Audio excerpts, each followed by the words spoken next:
Eric Hobsbawm. 13. A Era dos Extremos. Capítulo 12. Rumo à Revolução. Ouviu falar do Sinn Féin, da Irlanda. É um movimento interessantíssimo e muito parecido ao assim chamado movimento extremista da Índia. Sua política é não mendigar favores, mas arrancá-los. Jawaharlal Nehru, aos 18 anos, a seu pai, 12. 9. 1907.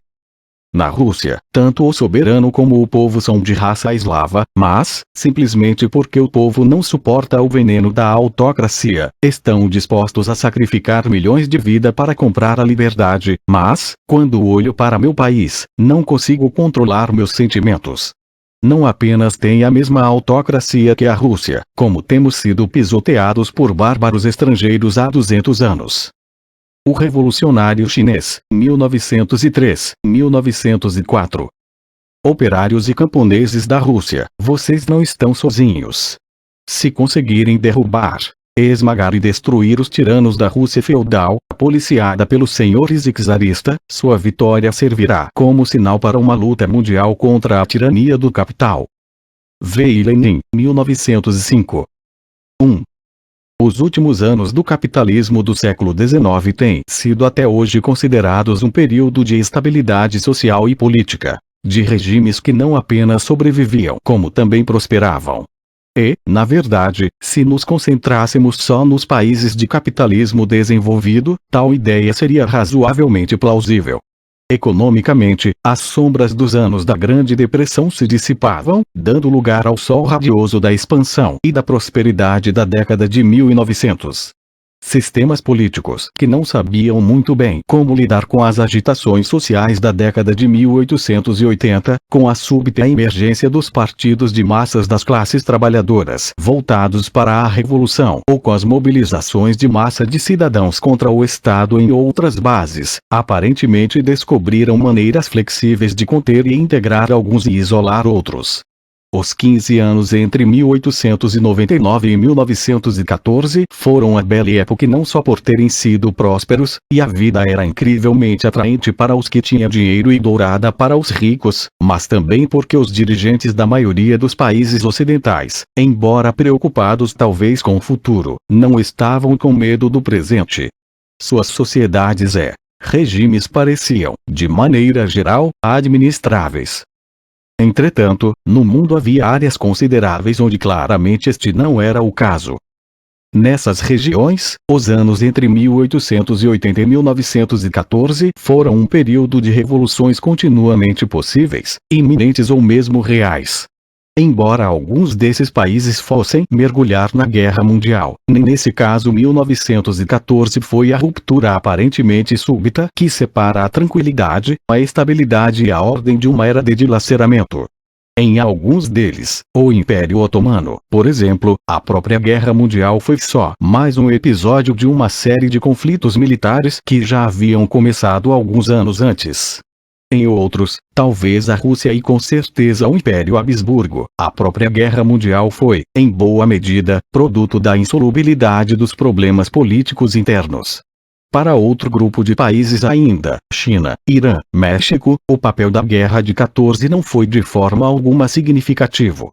Em suma, no que tange a vasta área do planeta que então constituía o que Lenin sagazmente chamou, em 1908, de material inflamável na política mundial, a ideia de que, de uma forma ou de outra, a estabilidade, a prosperidade e o progresso liberal teriam continuado, se não fosse a imprevista e evitável intervenção da catástrofe de 1914, não tem a mais remota plausibilidade.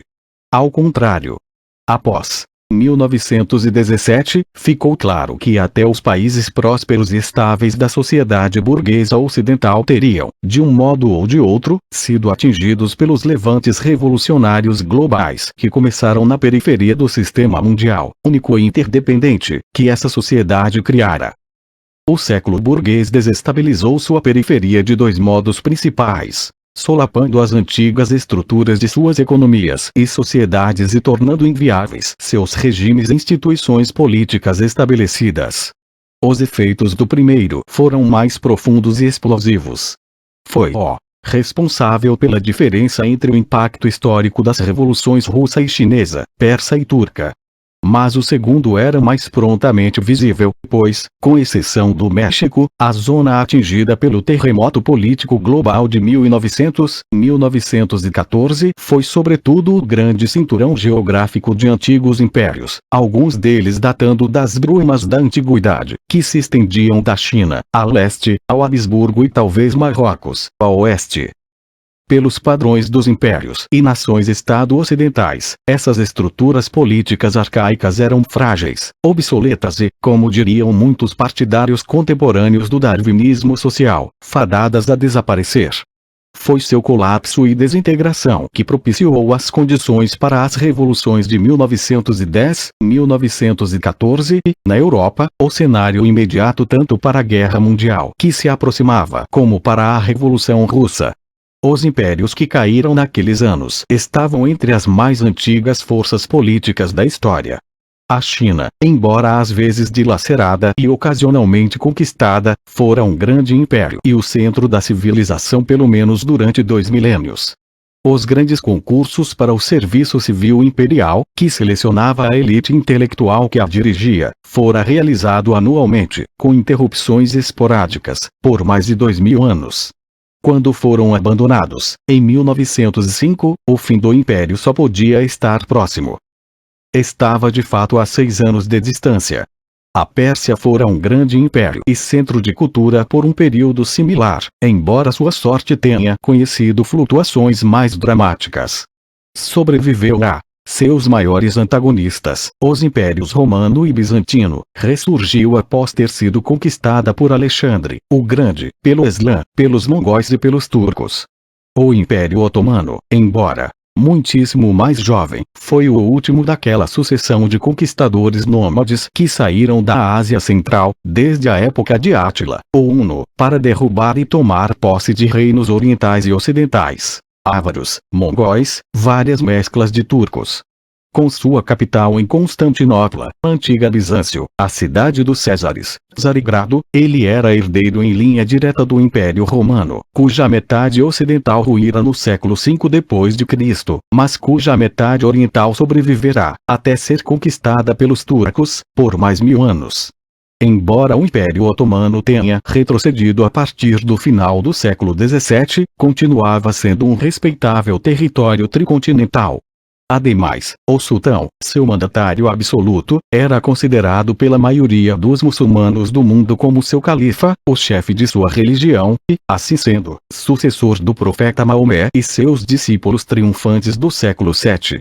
Os 6 anos que assistiram à transformação desses 3 impérios em monarquias constitucionais ou repúblicas, segundo o modelo ocidental burguês, marcam indiscutivelmente o fim de uma fase importante da história mundial. Os 2 grandes e instáveis impérios multinacionais europeus, que também estavam às vésperas do colapso, a Rússia e o Habsburgo, não eram muito comparáveis entre si, salvo na medida em que ambos representavam um tipo de estrutura política, países governados, por assim dizer, como propriedades familiares, que cada vez mais pareciam sobreviventes pré-históricos no século XIX. Mais ainda, ambos reclamavam o título de César, Czar, Kaiser, o primeiro através de ancestrais bárbaros medievais com os olhos voltados para o Império Romano do Oriente, o segundo devido a ancestrais equivalentes que reviviam a lembrança do Império Romano do Ocidente. Na verdade, enquanto impérios e potências europeias, ambos eram relativamente recentes.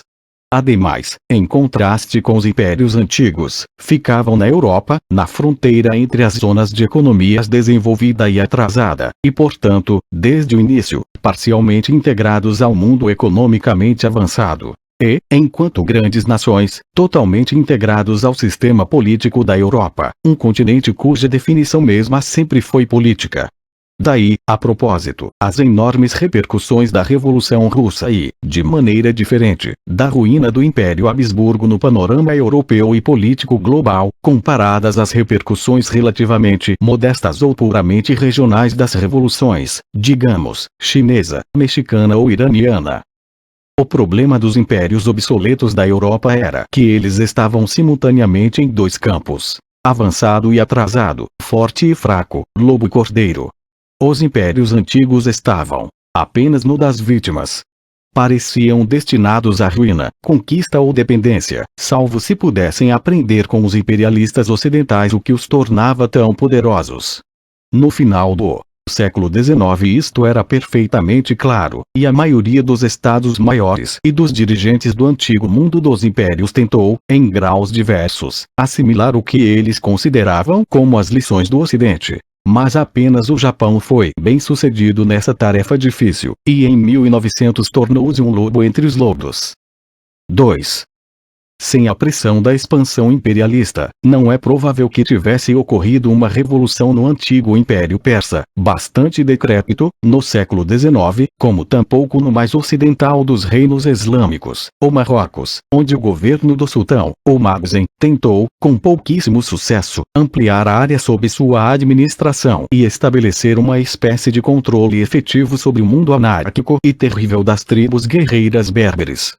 De fato, não se pode dizer com certeza que os acontecimentos de 1907, 1908 no Marrocos mereçam sequer como cortesia o título de revolução. A Pérsia era pressionada ao mesmo tempo pela Rússia e pela Grã-Bretanha, das quais havia desesperadamente tentado escapar ao lançar mão de consultores e ajuda de outros estados ocidentais, a Bélgica, cuja constituição serviria de modelo à Persa, os Estados Unidos e, após 1914, a Alemanha, que não tinham reais condições de contrabalançar a pressão britânica. A política iraniana já encerrava as três forças cuja conjunção acarretaria uma revolução ainda maior em 1979. Os intelectuais emancipados e ocidentalizados, com a aguda consciência da fraqueza do país e da injustiça social nele reinante. Os comerciantes do mercado, bazar, com a aguda consciência da concorrência econômica estrangeira. E a coletividade do clero muçulmano, representantes do ramo Shia do Islã, que funcionava como uma espécie de religião nacional persa, capaz de mobilizar as massas tradicionais. Estes, por sua vez, tinham aguda consciência da incompatibilidade entre a influência ocidental e o Corão.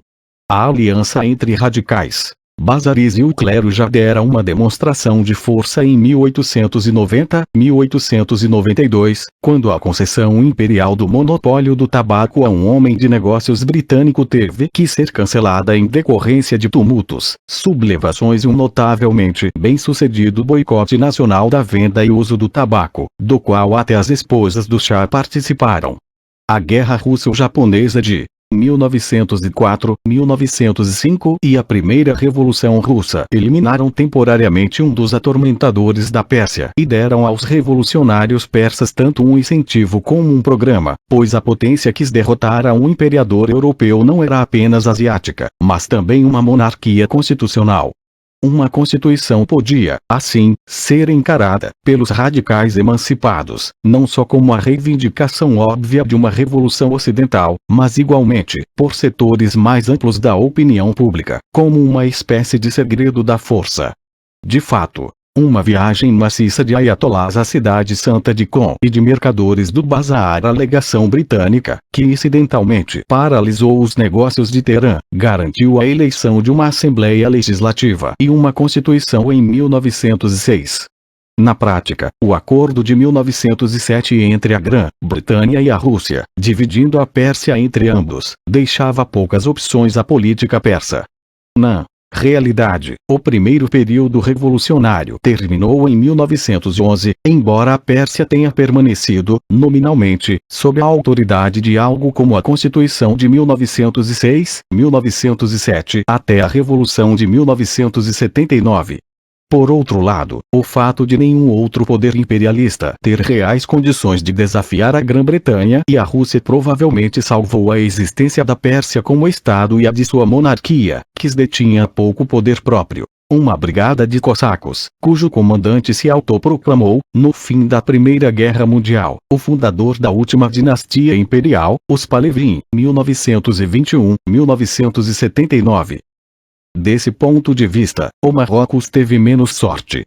Situado num ponto particularmente estratégico do mapa mundi, o canto noroeste da África, foi considerado uma presa adequada pela França, Grã-Bretanha, Alemanha e Espanha, bem como por todos os outros que se situavam a uma distância naval. A debilidade interna da monarquia tornou-o particularmente vulnerável a ambições estrangeiras, e a crise internacional gerada pela briga entre os diversos predadores, notadamente em 1906 e 1911, teve um papel de destaque na gênese da Primeira Guerra Mundial. A França e a Espanha dividiram o país entre si, sendo que os interesses internacionais, isto é, britânicos, eram preservados por meio de um porto livre em Tanger. Por outro lado, a perda da independência do Marrocos, com a subsequente ausência de controle do sultão sobre os clãs guerreiros berberes, tornaria difícil e lenta a conquista militar real do território pelos franceses, e mais ainda pelos espanhóis. 3. As crises internas dos grandes impérios chinês e otomano eram mais antigas e mais profundas. O Império Chinês vinha sendo abalado por uma crise social importante desde meados do século XIX, a Era do Capital.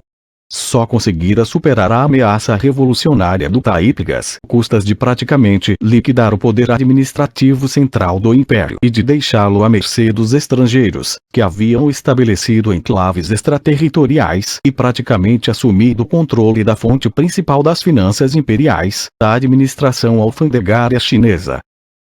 Enfraquecido império, dirigido pela imperatriz, viúva do imperador, Zuzi, 1835-1908, mais temida dentro do império que fora dele, parecia fadado a desaparecer sob os ataques violentos e combinados do imperialismo. A Rússia avançou sobre a Manchúria, de onde seria expulsa por seus rivais japoneses, que separaram Taiwan e a Coreia da China, após uma guerra vitoriosa em 1894-1895, e se preparavam para abocanhar maiores porções do território. Enquanto isso, os britânicos alargaram sua colônia de Hong Kong e praticamente separaram o Tibete, que eles viam como uma dependência de seu império indiano. A Alemanha preparou o terreno para si no norte da China. Os franceses exerceram alguma influência nas vizinhanças de seu império da Indochina, também separado da China, e ampliaram suas posições no sul. Até o fraco Portugal obteve a concessão de Macau, 1887.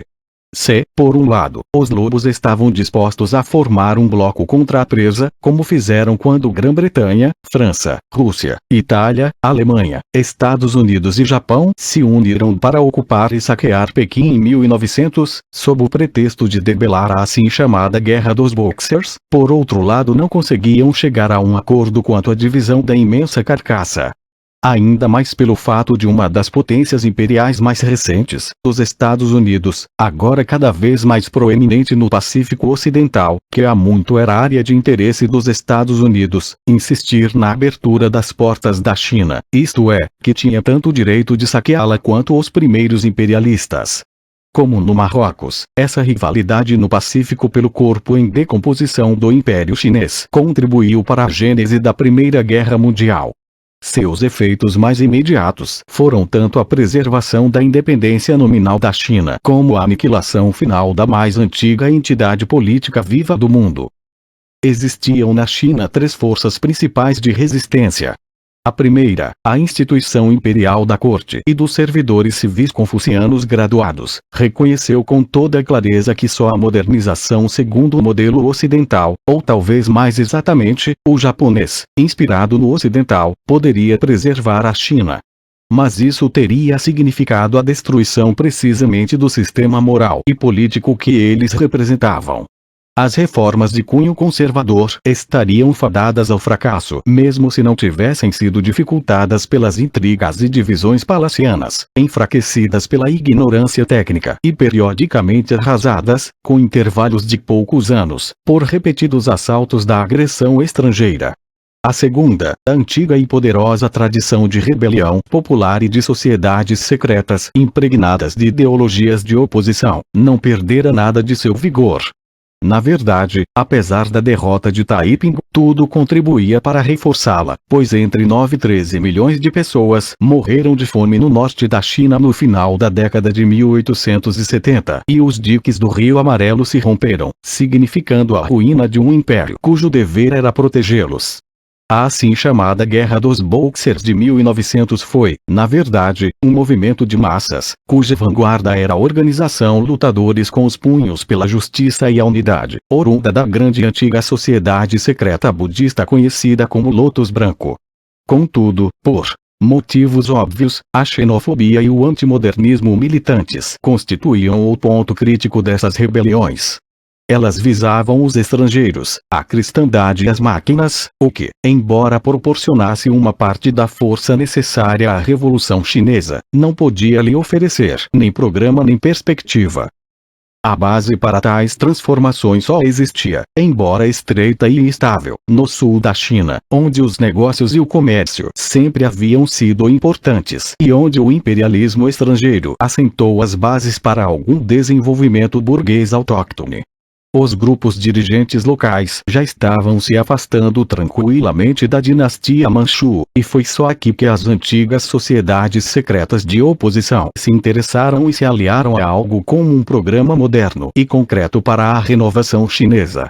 As relações entre as sociedades secretas e o jovem movimento sulista de revolucionários republicanos, dos quais emergeria Sun Yat-sen, 1866-1925, como principal inspirador da primeira fase da revolução, foram objeto de muito debate e incerteza, mas não resta dúvida de que eram muito próximas e essenciais.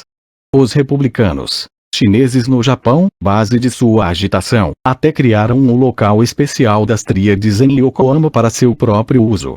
Ambos partilhavam uma enraizada oposição à dinastia Manchu. As tríades ainda se dedicavam à restauração da antiga dinastia Ming, 1368-1644, um ódio ao imperialismo, que podia ser formulado na linguagem da xenofobia tradicional ou na do nacionalismo moderno, tirada da ideologia revolucionária ocidental, e um conceito de revolução social, que os republicanos transpuseram do registro da antiga insurreição antidinástica ao da moderna revolução ocidental.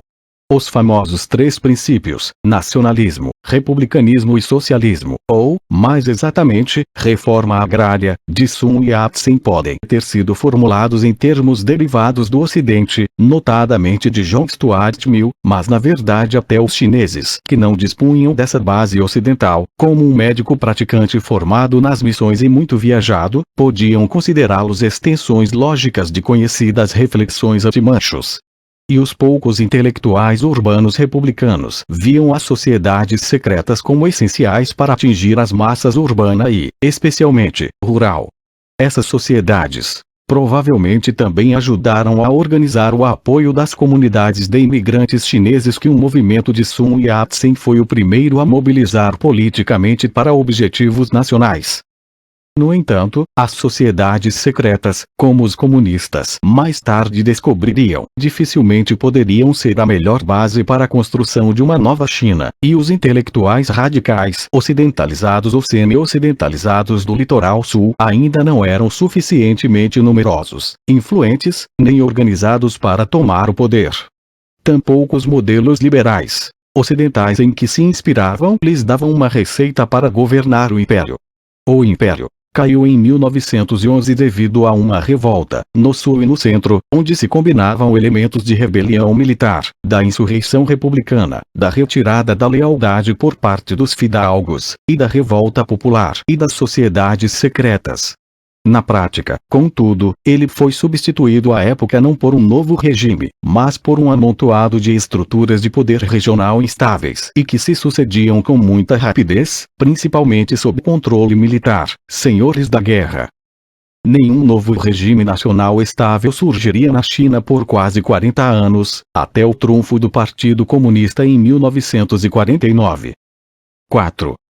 O Império Otomano há muito vinha desmoronando, embora, ao contrário de todos os outros impérios antigos, continuasse sendo uma força militar capaz de dar bastante trabalho até aos exércitos das grandes nações. Desde o fim do século XVII, suas fronteiras setentrionais vinham sendo forçadas a retroceder para dentro da Península Balcânica e da Transcaucásia pelo avanço dos impérios russo e Habsburgo. Os povos cristãos dos Balcãs estavam cada vez mais inquietos e, com o incentivo e a ajuda de grandes nações rivais, já haviam transformado boa parte dos Balcãs numa série de estados mais ou menos independentes, o que havia roído e esfarelado o que restava do território otomano. A maioria das regiões remotas do Império, no norte da África e no Oriente Médio, não estava mais submetida de maneira regular e efetiva ao governo otomano há muito tempo. Agora, cada vez mais, se não quase oficialmente, essas regiões passavam para as mãos dos imperialistas britânicos e franceses. Em 1900 era claro que tudo que ficava entre a fronteira ocidental do Egito e do Sudão e o Golfo Pérsico provavelmente viria a ser área de influência ou domínio britânico, salvo a Síria a partir do norte do Líbano, que a França reivindicava, e a maior parte da Península Arábica, onde, como ainda não fora encontrado petróleo ou qualquer outra coisa de valor comercial, as disputas entre os chefes tribais locais e os movimentos de revivificação islâmicos de pregadores beduínos podiam ser entregues à própria sorte. De fato, em 1914 a Turquia desaparecerá quase por completo da Europa, fora totalmente eliminada da África e conservava um império débil apenas no Oriente Médio, onde não sobreviveu à Guerra Mundial. Contudo, ao contrário da Pérsia e da China, a Turquia tinha uma alternativa potencial imediata ao império em processo de desintegração. Uma grande população étnica e linguisticamente muçulmana turca na Ásia Menor, que podia constituir a base de algo como uma nação-estado segundo o modelo ocidental aprovado do século XIX. É quase certo que isso não estava, inicialmente, nos planos das autoridades ocidentalizadas e dos funcionários públicos, aos quais se uniram os membros das novas profissões liberais, como a advocacia e o jornalismo, para empreender a tarefa de fazer o império reviver por meio da revolução, pois as fracas tentativas, sem muito empenho, do próprio império no sentido de se modernizar, a mais recente data dos anos 1870, malograram. O Comitê para a União e o Progresso, mais conhecido como os Jovens Turcos, fundado nos anos 1890, que tomou o poder em 1908 na esteira da Revolução Russa, desejava implantar um patriotismo que abarcasse todos os otomanos, passando por cima de divisões étnicas, linguísticas e religiosas, e baseado nas verdades seculares do iluminismo francês do século XVIII. A versão do iluminismo que mais lhes agradava se inspirava no positivismo de Augusto Comte, que combinava uma fé cega na ciência e na modernização inevitável com o equivalente secular da religião, o progresso não democrático, ordem e progresso, para citar o lema positivista, e um planejamento social de cima para baixo. Por motivos óbvios, essa ideologia seduziu as ínfimas elites modernizadoras no poder em países atrasados e tradicionalistas, que elas tentaram arrastar à força para o século XX. Essa ideologia provavelmente nunca foi tão influente como na última parte do século XIX nos países não europeus. Nesse sentido, como em outros, a Revolução Turca de 1908 fracassou. Na verdade, ela acelerou a derrocada do que restava do Império Turco, ao mesmo tempo que carregava o Estado com uma constituição liberal clássica e um parlamento multipartidário feitos para países burgueses, onde não se esperava que os governos governassem muito, pois as questões da sociedade estavam nas mãos ocultas de uma economia capitalista dinâmica e autorregulada. Fato de o regime dos jovens turcos ter dado continuidade ao compromisso econômico e militar do Império com a Alemanha, o que colocou a Turquia no lado perdedor da Primeira Guerra Mundial, lhe seria fatal. Assim, a modernização turca passou de um quadro liberal parlamentar a um militar ditatorial e da esperança em uma lealdade política secular imperial à realidade de um nacionalismo exclusivamente turco. Incapaz de continuar a ignorar as lealdades grupais ou de dominar as comunidades não turcas, a Turquia optaria, após 1915, por uma nação etnicamente homogênea, o que implicou a assimilação forçada dos gregos, armênios, curdos e outros, quando não foram expulsos em bloco ou massacrados. Um nacionalismo turco etnolinguístico deu margem até a sonhos imperiais baseados no nacionalismo secular, pois amplas regiões da Ásia Ocidental e Central, principalmente na Rússia, eram habitadas por povos que falavam variantes da língua turca. O destino da Turquia lhe impunha, sem dúvida, reuni-lo numa grande união pan-turcaniana.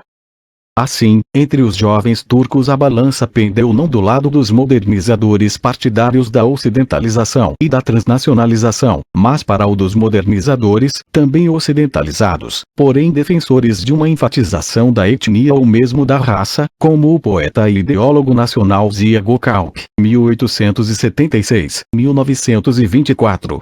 A verdadeira Revolução Turca, que começou de fato com a abolição do próprio império, teve lugar sob tais auspícios após 1918. Mas seu conteúdo já estava implícito nos objetivos dos jovens turcos. Assim pois, ao contrário da Pérsia e da China, a Turquia não apenas liquidou um antigo regime, como também passou bem depressa a construir um novo.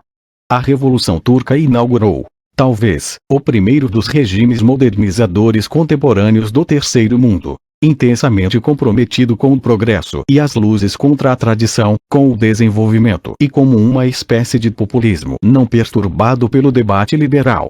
Na falta de uma classe média revolucionária, ou, na verdade, de qualquer outra classe revolucionária, os intelectuais e especialmente, após a guerra, os soldados assumiriam o controle do processo.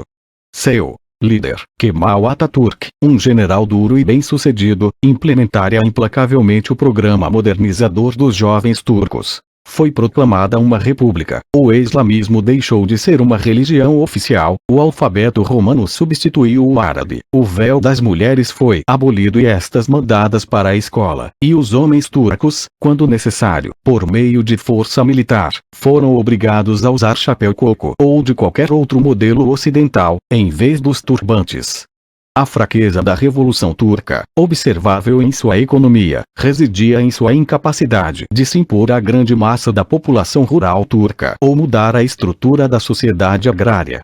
Contudo, os corolários históricos dessa revolução foram importantes, mesmo se insuficientemente reconhecidos pelos historiadores, cujos olhos tendem a se fixar, no que tange ao período anterior a 1914, nas consequências internacionais imediatas da Revolução Turca, a derrocada do Império e seu papel na gênese da Primeira Guerra Mundial, e, quando se voltam para depois de 1917, na Revolução Russa, muito mais importante. Por motivos óbvios, os fatos relativos a esta última eclipsaram os acontecimentos contemporâneos na Turquia. 5. Uma revolução, ainda mais ignorada, começou no México em 1910. Ela atraiu pouca atenção no exterior, salvo nos Estados Unidos, em parte porque do ponto de vista diplomático a América Central era o quintal exclusivo de Washington, nas palavras de seu ditador derrubado, pobre México, tão longe de Deus e tão perto dos Estados Unidos, e em parte porque, inicialmente, suas implicações não eram nada claras. Não parecia haver, de imediato, uma distinção evidente entre essa e as outras 114 mudanças violentas de governo na América Latina do século XIX, que ainda constituem o grupo mais numeroso dentre os acontecimentos habitualmente conhecidos como revoluções. Ademais, a época em que a Revolução Mexicana se manifestou como um levante social importante, a primeira do gênero num país agrário do Terceiro Mundo, estava fadada a ser, uma vez mais, eclipsada pelos acontecimentos na Rússia. No entanto, a Revolução Mexicana é significativa, pois nasceu diretamente das contradições internas do mundo do Império e por ter sido a primeira das grandes revoluções no mundo colonial e dependente em que as massas trabalhadoras tiveram um papel importante. Pois os movimentos anti-imperialistas e os que mais tarde seriam chamados de movimentos de libertação colonial estavam, de fato, se desenvolvendo no interior dos velhos e novos impérios coloniais das metrópoles, mas sem contudo ainda parecerem representar uma ameaça séria ao poder imperial. De maneira geral, os impérios coloniais ainda eram controlados com a mesma facilidade com que haviam sido conquistados, fora as regiões guerreiras montanhosas como as do Afeganistão, Marrocos e Etiópia, ainda fora do domínio estrangeiro. Sublevações nativas eram, reprimidas sem muitos problemas, embora por vezes, como no caso do Herero, no sudoeste africano alemão, atual Namíbia, com notável brutalidade. Os movimentos anticolonialistas, ou autonomistas estavam, de fato, começando a se desenvolver nos países colonizados social e politicamente mais complexos, mas normalmente não se consumava aquela aliança entre a minoria instruída e ocidentalizada e os defensores xenófobos da tradição antiga que, como na Pérsia, os transformou numa força política respeitável. Ambos os grupos nutriam desconfianças mútuas, por motivos óbvios, o que era proveitoso para o poder colonial. Na Argélia francesa, o núcleo da resistência foi o clero muçulmano, o Lema, que já estava se organizando, enquanto os leigos evolués tentavam se tornar franceses da esquerda republicana. No protetorado da Tunísia, seu cerne foram os ocidentalizados instruídos, já então formando um partido que reivindicava uma constituição, o Destur, do qual descendeu em linha direta ao partido Neo-Destur, cujo líder, Habib Bourguiba, tornou-se o chefe da Tunísia independente em 1954. Das grandes potências coloniais, apenas a mais antiga e maior, a Grã-Bretanha, pressentia a transitoriedade. Aqueceu a virtual independência das colônias povoadas por brancos, chamadas de domínios a partir de 1907. Como essa medida não era de natureza a despertar resistência, não se esperava que criasse problemas. Nem sequer na África do Sul, onde os conflitos com os Boers, recentemente anexados após sua derrota numa guerra difícil, pareciam sanados por um acordo liberal generoso e pela Frente Comum constituída pelos britânicos e Boers brancos contra a maioria não branca. De fato, a África do Sul não causou qualquer transtorno sério em nenhuma das duas guerras mundiais, após as quais os Boers tornaram a se apossar do subcontinente. Outra colônia britânica branca, a Irlanda, foi, e continua sendo, fonte de intermináveis problemas, embora a explosiva agitação dos anos da Landleag e Parnell pareceu se acalmar após 1890 devido às brigas políticas irlandesas e a uma poderosa combinação de repressão e ampla reforma agrária. Os problemas da política parlamentar britânica fizeram ressurgir a questão irlandesa após 1910, mas a base de sustentação dos revoltosos irlandeses permaneceu tão estreita e instável que sua estratégia com vistas a ampliá-la consistia essencialmente em procurar o martírio através de uma rebelião destinada de antemão ao fracasso, cuja repressão ganharia o povo para sua causa. Isto de fato aconteceu após o levante da Páscoa de 1916, um pequeno golpe de Estado dado por um pequeno número de militantes armados totalmente isolados. A guerra, como tantas outras vezes, revelou a fragilidade de edifícios políticos que haviam parecido estáveis. Não parecia haver qualquer ameaça imediata ao domínio britânico em nenhum outro lugar. E, contudo, um movimento autêntico de libertação colonial estava se desenvolvendo visivelmente tanto nas mais antigas como na mais nova possessão britânica. O Egito, mesmo após a repressão da insurreição dos soldados de Arabi Pasha em 1882, nunca estivera em bons termos com a ocupação britânica. Seu governante, o Khedive, e a classe dominante local de latifundiários, cuja economia há muito se integrara ao mercado mundial, aceitaram a administração do procônsul britânico, Lord Cromer, com acentuada falta de entusiasmo. O movimento organização partido autonomista, mais tarde conhecido como Wafd, já estava criando corpo. O controle britânico continuou bastante firme, duraria até 1952, mas a impopularidade do domínio colonial direto era tanta que ele seria trocado, após a guerra, 1922, por uma forma menos direta de gerenciamento, o que implicou uma certa egipcianização da administração. A semi-independência da Irlanda e a semi-autonomia do Egito, ambas ganhas em 1921 e 1922, marcariam o primeiro recuo parcial dos impérios. O movimento de libertação era muitíssimo mais sério na Índia. Nesse subcontinente de Quase 300 milhões de habitantes, a burguesia poderosa, tanto comercial como financeira, industrial e de profissionais liberais, e o importante quadro de funcionários instruídos que o administrava para a Grã-Bretanha se ressentiam cada vez mais da exploração econômica, da impotência política e da inferioridade social. Basta ler M. Forster em Passage to India para compreender por quê. Já surgira um movimento autonomista.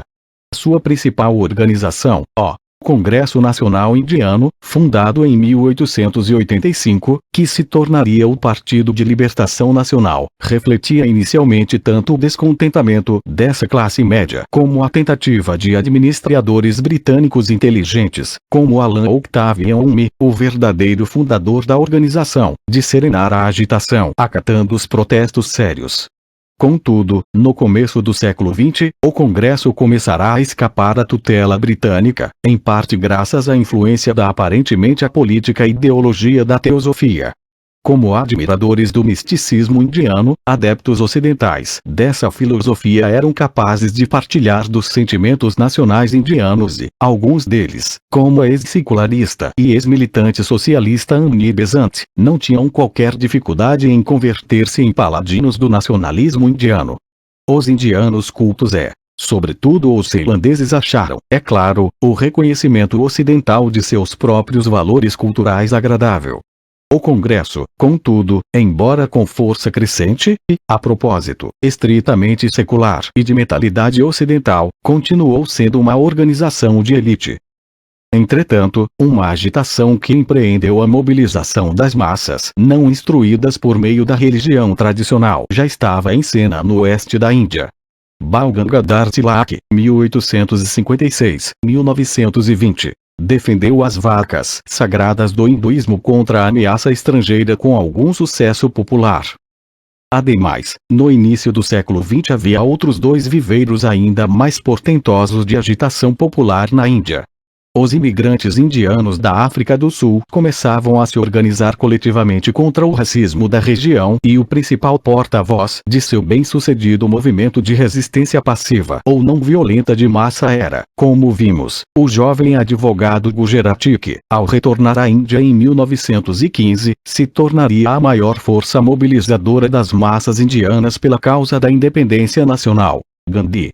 Gandhi inventou o perfil, imensamente poderoso na política do terceiro mundo, do político moderno como um santo. Ao mesmo tempo, surgia em Bengala uma versão mais radical da política de libertação, com sua cultura vernácula sofisticada, sua ampla classe média hindu, sua vasta massa de classe média baixa instruída e com empregos modestos e seus intelectuais. O plano britânico de dividir essa grande província, criando uma região predominantemente muçulmana, propiciou a ampliação da agitação anti-britânica a uma escala maciça. O esquema foi abandonado. O movimento nacionalista bengali, que desde o início constituiu a esquerda do Congresso e nunca se integrou de todo a este, combinou, a esta altura, um apelo religioso ideológico ao hinduísmo a uma imitação proposital de movimentos revolucionários ocidentais afins, tais como o irlandês e o russo Narodniks. Isso criou o primeiro movimento terrorista sério na Índia. No período imediatamente anterior à guerra haveria outros no norte do país, cuja base eram os imigrantes punjabis retornados da América, o Partido Ghadr, que, em 1905, já constituía um problema grave para a polícia. Ademais, os primeiros comunistas indianos, por exemplo, M. N. Roy, 1887-1954, viriam do movimento terrorista bengali durante a guerra. Mesmo continuando o controle britânico firme na Índia, para alguns administradores inteligentes já era claro que alguma espécie de revolução se tornaria inevitável, por mais lenta que fosse, levando a algum grau, de preferência modesto, de autonomia. De fato, a primeira proposta nesse sentido seria feita por Londres durante a guerra. A região de maior vulnerabilidade imediata do imperialismo mundial se situava mais na zona nebulosa do império informal do que no formal, ou o que após a Segunda Guerra Mundial seria chamado de neocolonialismo. O México era, sem dúvida, um país tanto econômica como politicamente dependente do grande vizinho do norte, mas tecnicamente era um estado soberano independente, com suas próprias instituições e decisões políticas. Era mais um estado como a Pérsia que uma colônia como a Índia. Ademais, o imperialismo econômico não era inaceitável para suas classes dirigentes nativas, na medida em que era uma força potencialmente modernizadora. Pois em toda a América Latina os proprietários rurais, comerciantes, industriais e intelectuais que constituíam as classes dirigentes e as elites locais sonhavam com a realização do progresso que daria a seus países, que sabiam atrasados, frágeis, não respeitados e marginais à civilização ocidental, da qual eles se consideravam parte integrante, a oportunidade de cumprir seu destino histórico. Progresso significava a Grã-Bretanha, França e, de modo cada vez mais claro, Estados Unidos. As classes dirigentes do México, especialmente no norte, onde a influência da economia americana vizinha era forte, não tinham objeções a se integrarem ao mercado mundial e, assim, ao mundo do progresso e da ciência, mesmo desprezando a rude grosseria dos homens de negócios e políticos gringos. De fato, quem surgiria como grupo político decisivo no país, após a Revolução, seria a Gangue de Sonora, chefes da classe média agrária economicamente mais avançada dos estados mexicanos do norte. Inversamente, o grande obstáculo à modernização foi a vasta massa da população rural, imobilista e inamovível, em todo ou em parte índia ou negra, mergulhada na ignorância, na tradição e na superstição. Houve momentos em que os dirigentes e intelectuais da América Latina, como os do Lapão, perderam as esperanças em seus povos.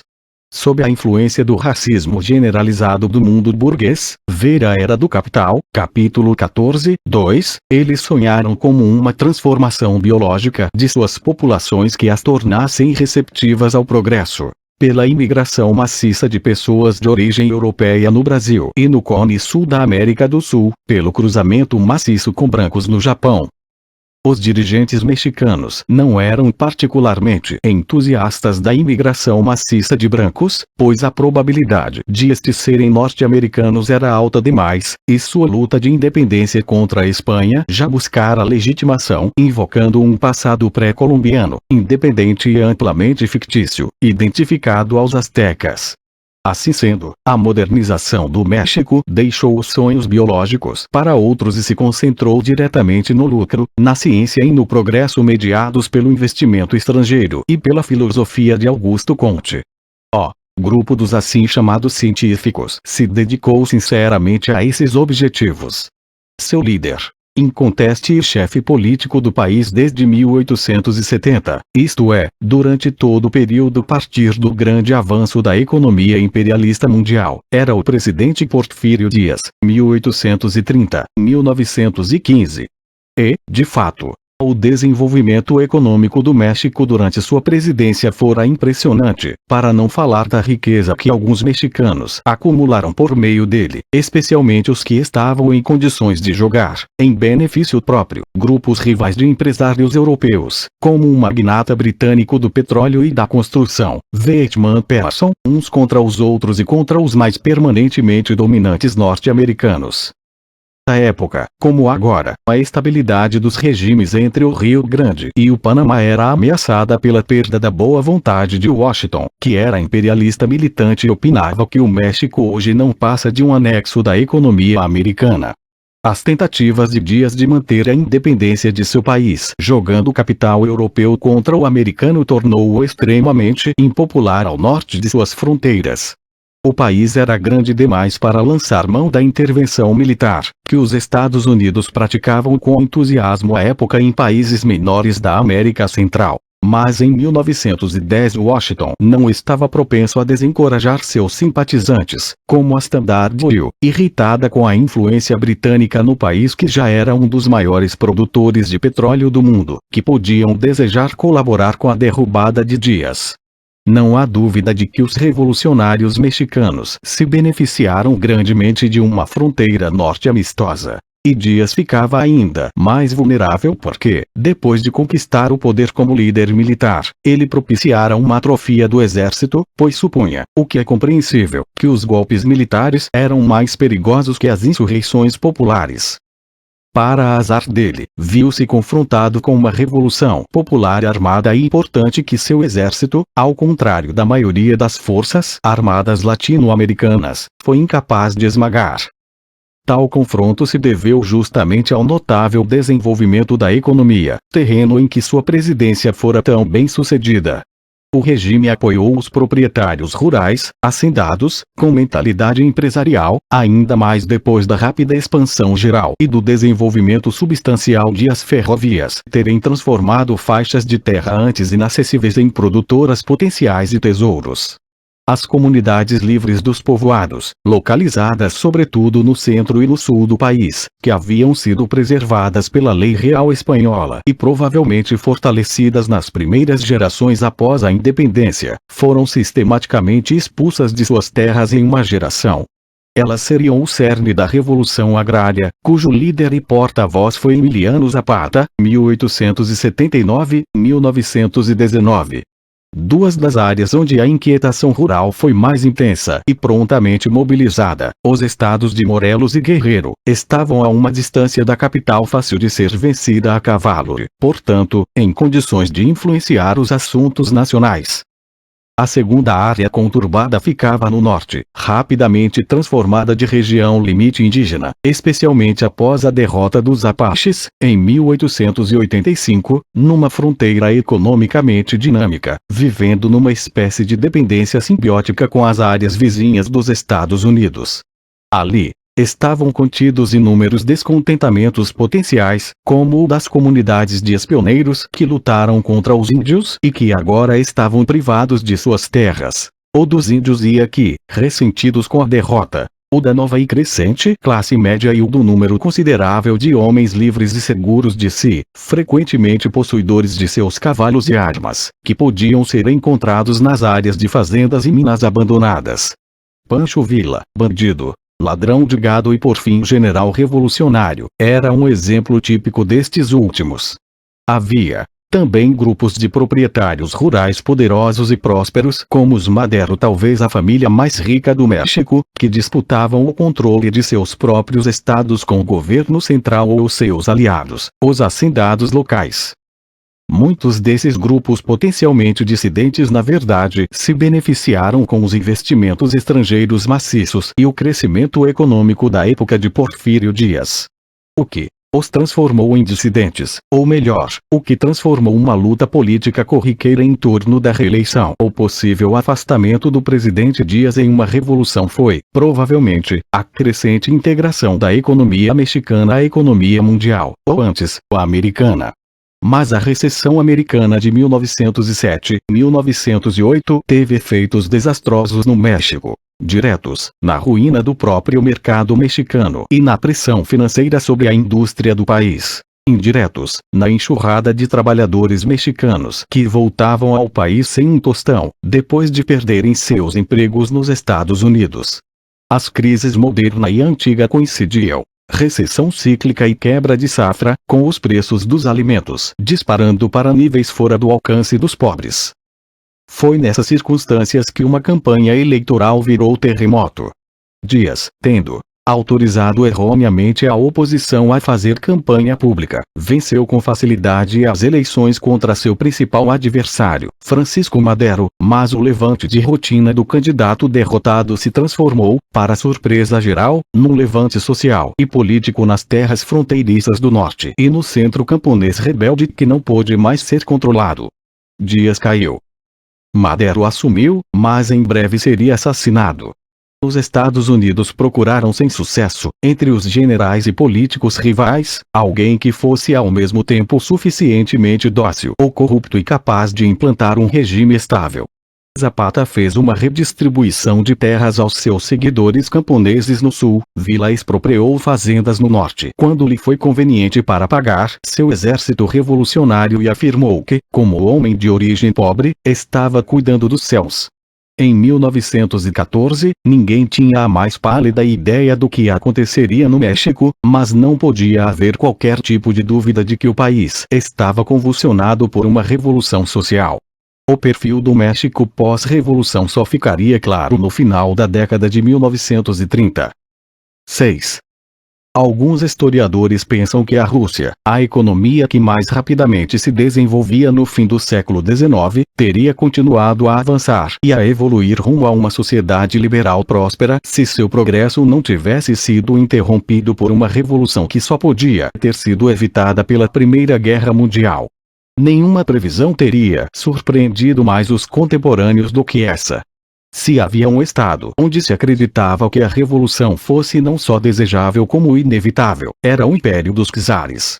Gigantesco, pesado e ineficiente, econômica e tecnologicamente atrasado, com 126 milhões de habitantes, 1897, 80% de camponeses e 1% de nobreza hereditária, ele era organizado de uma forma que todos os europeus instruídos consideravam francamente pré-histórica no fim do século XIX, a autocracia burocrática. Esse mesmo fato tornou a revolução o único método passível de mudar a política do Estado que não fosse dar um puxão de orelhas no czar ou fazer a máquina estatal se movimentar de cima para baixo. Poucas pessoas poderiam optar pela primeira possibilidade, e ela não implicava necessariamente a segunda. Como havia a consciência quase universal da necessidade de um tipo ou outro de mudança, praticamente todos, desde os que no Ocidente teriam sido chamados de conservadores moderados até a extrema esquerda, eram obrigados a ser revolucionários. A única indagação era de que tipo. O governo do czar estava ciente, desde a Guerra da Crimeia, 1854-1856, de que a posição russa de grande nação de primeira linha não podia mais se basear, com segurança, apenas no tamanho do país, em sua grande população e nas consequentemente vastas, porém primitivas, forças armadas. A Rússia precisava se modernizar. A abolição da servidão, em 1861, junto com a Romênia, a Rússia era o último baluarte da servidão camponesa na Europa, visava a puxar a agricultura russa para o século XIX, mas não produziu nenhum campesinato satisfeito, conferir a Era do Capital, capítulo 10, 2, nenhuma agricultura modernizada.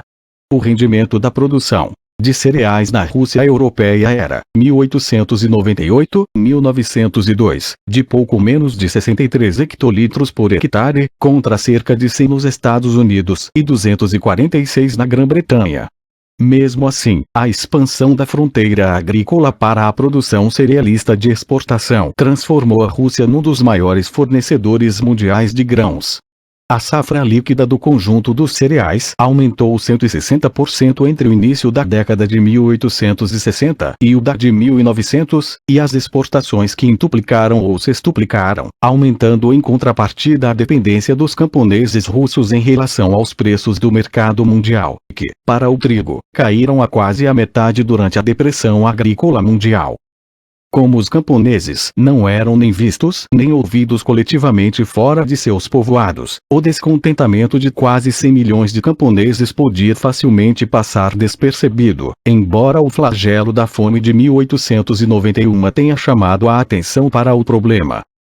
Entretanto, esse descontentamento não foi só acentuado pela pobreza, pelo sem-terra, pelos impostos elevados e preços baixos para os cereais, mas tinha também formas potenciais de organização significativas através das comunidades coletivas dos povoados, cuja posição como instituições oficialmente reconhecidas foi, paradoxalmente, fortalecida pela libertação dos servos e reforçada ainda mais na década de 1880, quando alguns burocratas as consideraram como um inestimável bastião da lealdade tradicionalista contra os revolucionários sociais. Outros, no terreno oposto do liberalismo econômico, faziam pressão para que elas fossem rapidamente eliminadas e suas terras transformadas em propriedade privada. Um debate análogo dividia os revolucionários. Os Narodniks, ver a Era do Capital, capítulo 9, ou populistas, com, é preciso que se diga, algum apoio instável e hesitante do próprio Marx, pensavam que uma comuna camponesa revolucionada podia constituir a base de uma transformação socialista direta da Rússia, poupando o país dos horrores do desenvolvimento capitalista. Os marxistas russos acreditavam que isso não era mais possível, porque a comuna já estava se dividindo em dois grupos mutuamente hostis, burguesia e proletariado rurais. Eles também teriam preferido essa situação, pois só tinham fé nos trabalhadores. Ambos os lados, nos dois debates, testemunham a importância das comunas camponesas, que detinham 80% da terra, em 50 províncias da Rússia europeia, em posse comunitária, a ser periodicamente redistribuída por decisão da comunidade. A comuna estava, de fato, se desintegrando nas regiões do sul, onde a comercialização estava mais implantada, com menos rapidez, porém, do que acreditavam os marxistas. Permanecia quase universalmente inabalada no norte e no centro. Nos locais onde continuava forte, era um organismo que articulava o consenso do povoado em torno da revolução, bem como, em outras circunstâncias, a favor do czar e da Sagrada Rússia. Nos lugares onde estava se desfazendo, levou a maioria de seus habitantes a se unirem para defendê-la ativamente. Na verdade, felizmente para a Revolução, o desenvolvimento da luta de classes no povoado, predita pelos marxistas, ainda não fora suficiente para comprometer a imagem do movimento, que parecia ser maciço de todos os camponeses, mais ricos e mais pobres, contra a nobreza e o Estado. Independente de suas opiniões, quase todos os participantes da vida pública russa, legal ou ilegal, concordavam em que o governo do czar administrara mal a reforma agrária e negligenciara os camponeses. Agravara, na verdade, seu descontentamento quando este já era agudo, desviando recursos da população rural para uma maciça industrialização patrocinada pelo Estado na década de 1890. Isto porque o grosso da receita fiscal da Rússia vinha da área rural, e os impostos elevados, juntamente com tarifas protecionistas vultosas e muita importação de capital, eram essenciais para o projeto de aumentar o poder da Rússia czarista através da modernização econômica. Os resultados, obtidos por meio de uma mescla de capitalismo privado e de Estado, foram espetaculares. Entre 1890 e 1904, foram duplicados os quilômetros de ferrovias, em parte devido à construção da linha Transiberiana, enquanto a produção de carvão, ferro e aço dobrou nos últimos 5 anos do século. Mas o outro lado da moeda foi o fato de a Rússia czarista passar a ter um proletariado industrial em rápida expansão, concentrado em complexos fabris extraordinariamente grandes de poucos centros principais e, por conseguinte, ter também um começo de movimento de trabalhadores comprometido, é claro, com a Revolução Social.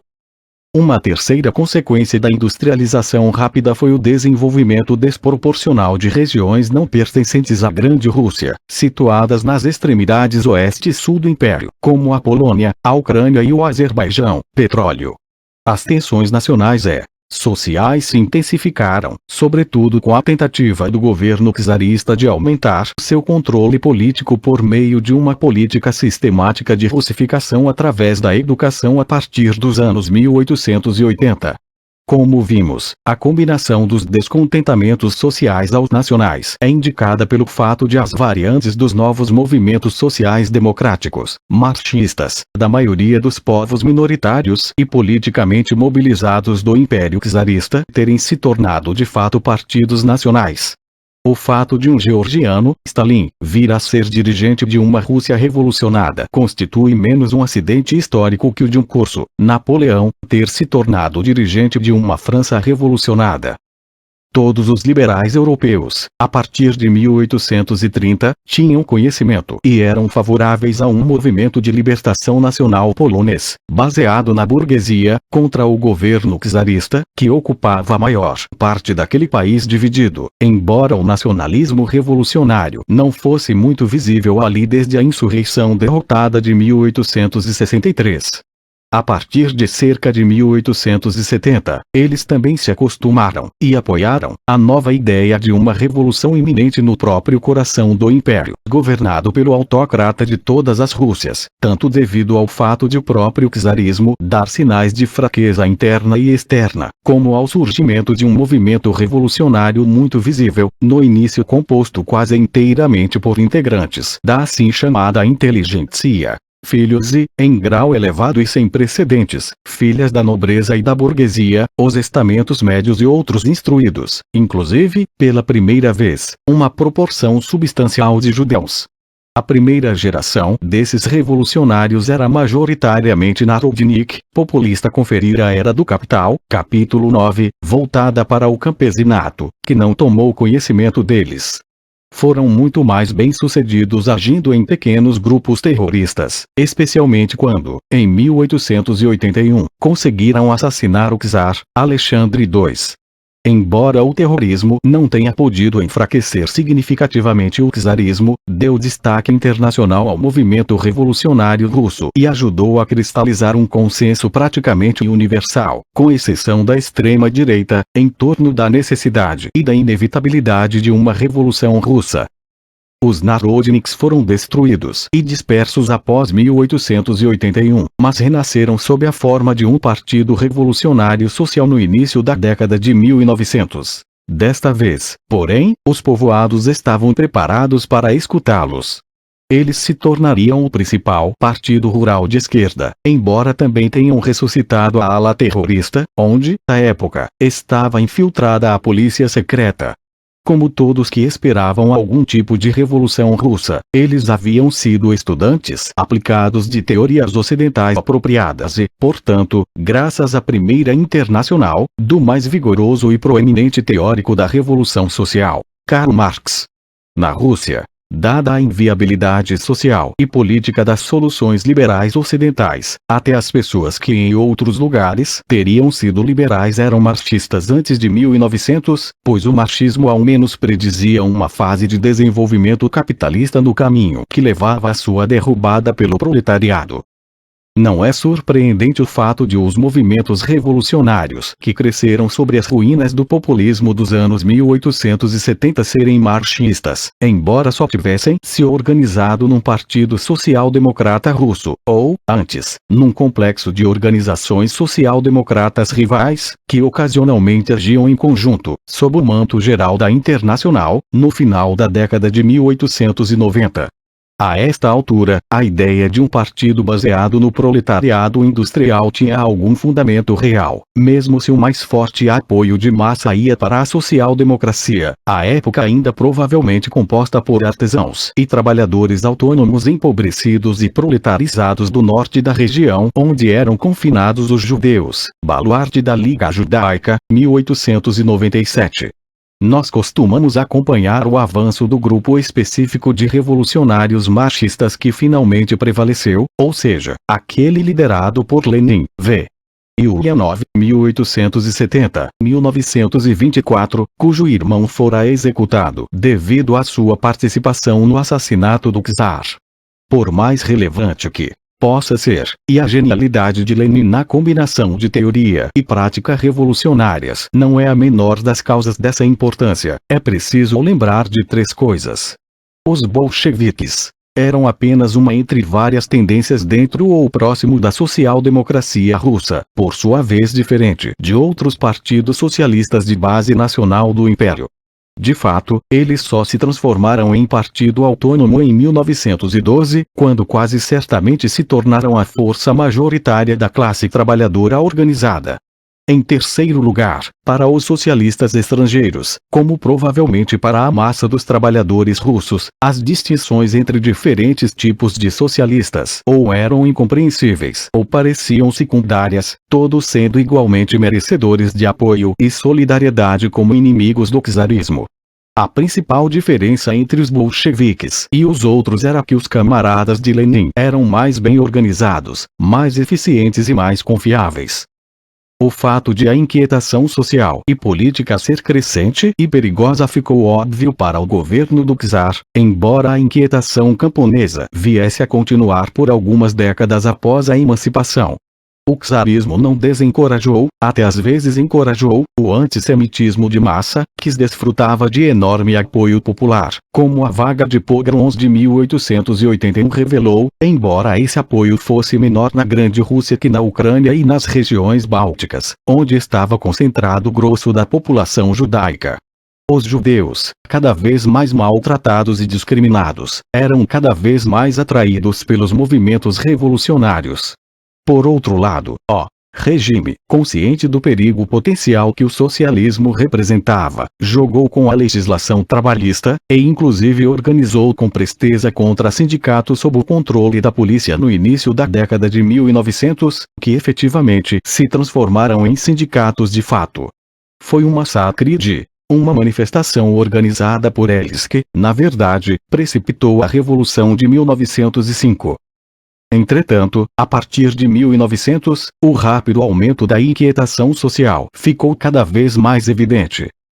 Os tumultos provocados por camponeses, há muito semi-adormecidos, recrudesceram inegavelmente a partir de cerca de 1902, ao mesmo tempo que os trabalhadores organizavam o que veio a desembocar em greves gerais em Rostov sobre o Don, Odessa e Baku, 1902, 1903. Regimes inseguros prudentes evitam políticas externas temerárias. A Rússia czarista enveredou por esse terreno, como uma grande potência, por mais que tivesse pés de barro, que insistia em desempenhar o que ela sentia ser o papel que lhe cabia na conquista imperial.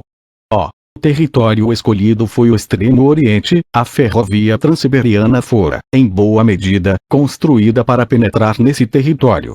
A conquista russa ali esbarrou na expansão japonesa, ambas às custas da China. Como sempre nesses episódios imperialistas, negócios obscuros e auspiciosamente lucrativos de empresários que ficam na sombra complicavam o quadro. Como apenas a infeliz e gigantesca China enfrentara uma guerra contra o Japão, o Império Russo foi o primeiro a subestimar, no século XX, aquele formidável Estado. A Guerra Russo-Japonesa de 1904-1905, embora tenha matado 84 mil japoneses e ferido 143 mil, foi um rápido e humilhante desastre para a Rússia, ressaltando a fraqueza do czarismo. Até os liberais de classe média, que haviam começado a se organizar como oposição política em 1900, se aventuraram a fazer manifestações públicas. O czar, consciente das ondas revolucionárias cada vez mais altas, acelerou as negociações de paz. Antes de sua conclusão, a revolução estourou, em janeiro de 1905. A Revolução de 1905 foi, como disse Lenin, uma revolução burguesa realizada por meios proletários. Por meios proletários talvez seja uma simplificação excessiva, embora o início do recuo do governo se tenha devido às greves maciças de trabalhadores na capital e às greves de solidariedade na maioria das cidades industriais do Império. E embora mais tarde as greves tenham, outra vez, exercido a pressão que propiciou algo parecido a uma constituição em 17 de outubro.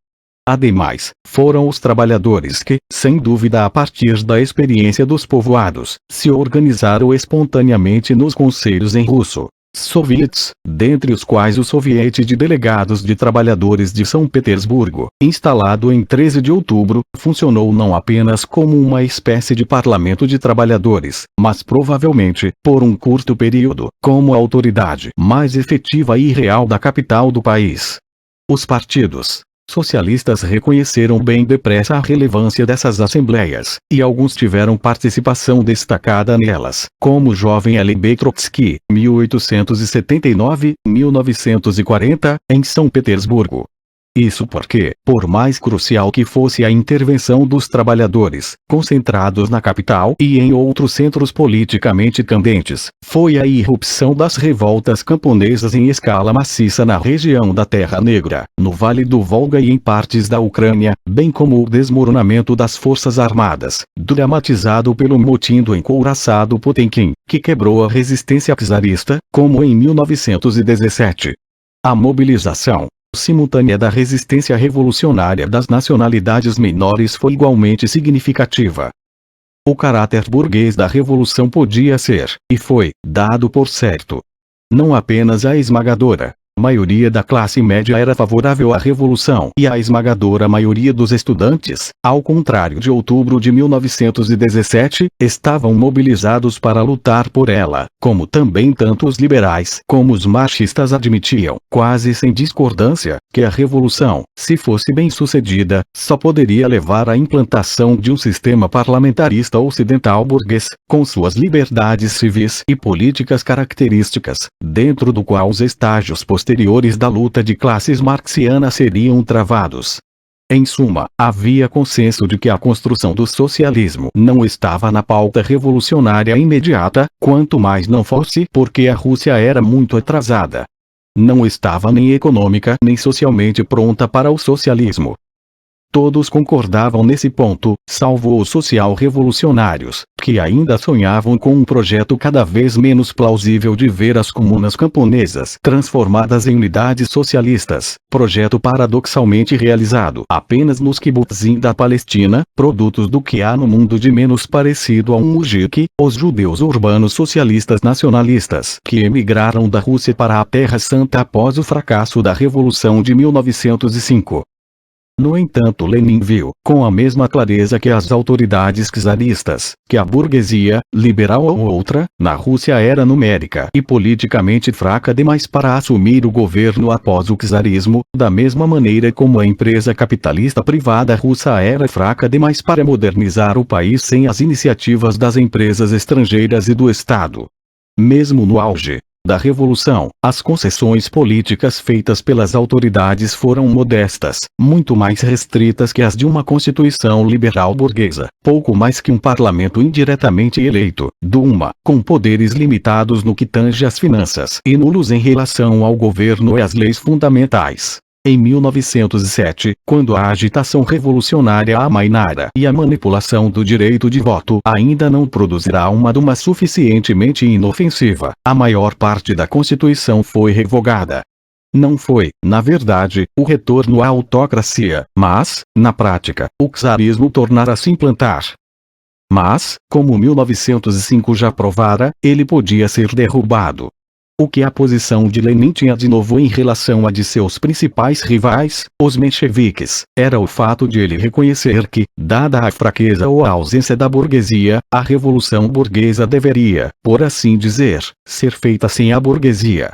Seria feita pela classe operária, organizada e conduzida pelo disciplinado partido de vanguarda de revolucionários profissionais, a notável contribuição de Lenin à política do século XX, com o apoio do campesinato que ansiava por terra, cujo peso político na Rússia era decisivo e cujo potencial revolucionário agora estava sendo demonstrado.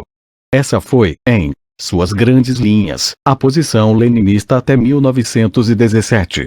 A ideia de que os próprios operários podiam, dada a ausência de uma burguesia, tomar o poder e passar diretamente à etapa seguinte da Revolução Social, Revolução Permanente, de fato havia sido brevemente ventilada durante a Revolução, quanto mais não fosse para estimular uma revolução proletária no Ocidente, sem a qual acreditava-se que as chances de um regime socialista sobreviver fossem mínimas, a longo prazo. Lenin pensou nessa possibilidade, mas continuou a rejeitá-la como impraticável. A perspectiva leninista repousava no crescimento da classe operária, num campesinato que continuasse sendo uma força revolucionária, e, é claro, também na mobilização, na aliança ou, ao menos, na neutralização das forças de libertação nacional, pois elas eram recursos revolucionários importantes, na medida em que inimigas do czarismo. Daí a insistência de Lenin no direito à autodeterminação, ou mesmo à separação da Rússia, embora os bolcheviques estivessem organizados no partido único para todo o território e, por assim dizer, a nacional.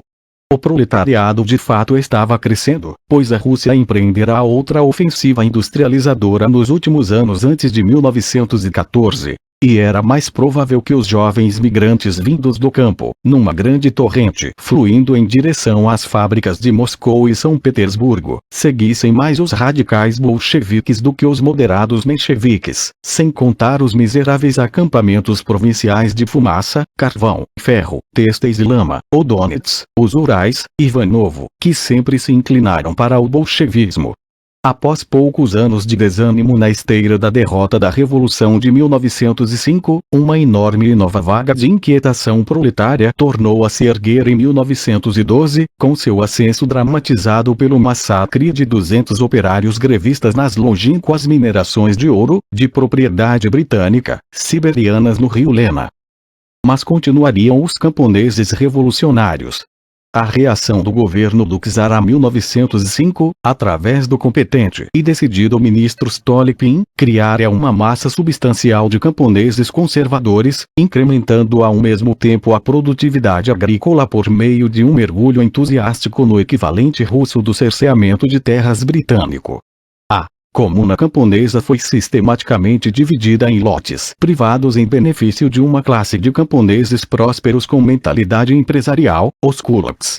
Se Stolypin ganhasse sua aposta nos fortes e sérios, a polarização social entre os ricos do povoado, de um lado, e os sem terra, de outro, a diferenciação das classes rurais anunciada por Lenin realmente teria ocorrido. Mas, diante do panorama real, ele reconheceu, com seu habitual tino político certeiro, que ela não seria positiva para a revolução. Se a legislação de Stolypin poderia ou não ter dado os resultados políticos esperados a longo prazo, não podemos saber. Ela foi implementada de maneira bastante ampla nas províncias do sul, onde a comercialização estava mais enraizada, notadamente na Ucrânia, e muito menos nas outras regiões. Entretanto, já que o próprio Stolypin foi afastado do governo do czar em 1911 e assassinado pouco depois, e já que, em 1906, o próprio império teria só mais 8 anos de paz, a indagação é acadêmica. O que é claro é que a derrota da Revolução de 1905 nem gerara uma alternativa burguesa potencial ao czarismo nem lhe dera mais do que meia dúzia de anos de trégua. Em 1912, 1914, o país estava uma vez mais em ebulição, devido à inquietação social. Lenin estava convencido de que uma vez mais uma situação revolucionária se aproximava. No verão de 1914, os únicos obstáculos que se lhe opunham eram a força e a firme lealdade da burocracia do czar, da polícia e das forças armadas que, ao contrário de 1904, 1905, não estavam nem desmoralizadas nem engajadas no campo oposto. E talvez a passividade da classe média intelectual russa, cuja grande maioria, desanimada pela derrota de 1905, trocará o radicalismo político pelo irracionalismo e a vanguarda cultural. Como em tantos outros estados europeus, a deflagração da guerra deu vazão ao ardor social e político. Quando este arrefeceu, foi ficando cada vez mais evidente que o czarismo estava acabado. Caiu em 1917. Em 1914, a revolução convulsionara todos os antigos impérios do planeta, das fronteiras da Alemanha aos mares da China. Como a Revolução Mexicana, as agitações egípcias e o movimento nacional indiano mostraram, ela estava começando a corroer os novos impérios formais ou informais do imperialismo. Entretanto, seus resultados ainda não estavam claros em parte alguma, e era fácil subestimar a significação de seu fogo, bruxuleando entre o que Lenin chamou de material inflamável na política mundial. Ainda não estava claro que a Revolução Russa produziria um regime comunista, o primeiro da história, e se tornaria o acontecimento central da política mundial do século XX, como a Revolução Francesa fora o acontecimento central da política do século XIX. E contudo já era óbvio que, de todas as erupções ocasionadas pelo vasto terremoto social do planeta, a Revolução Russa teria a maior repercussão internacional, pois até a convulsão incompleta e temporária de 1905-1906 tivera resultados dramáticos imediatos. Quase com certeza precipitou as revoluções persa e turca, provavelmente acelerou a chinesa e, ao incentivar o imperador da Áustria a introduzir o sufrágio universal, transformou, tornando ainda mais instável, a conturbada política do Império Habsburgo. Pois a Rússia era uma grande potência, uma das 5 pedras angulares do sistema internacional centrado na Europa e, levando em conta apenas territórios próprios, de longe o maior, mais populoso e mais dotado de recursos.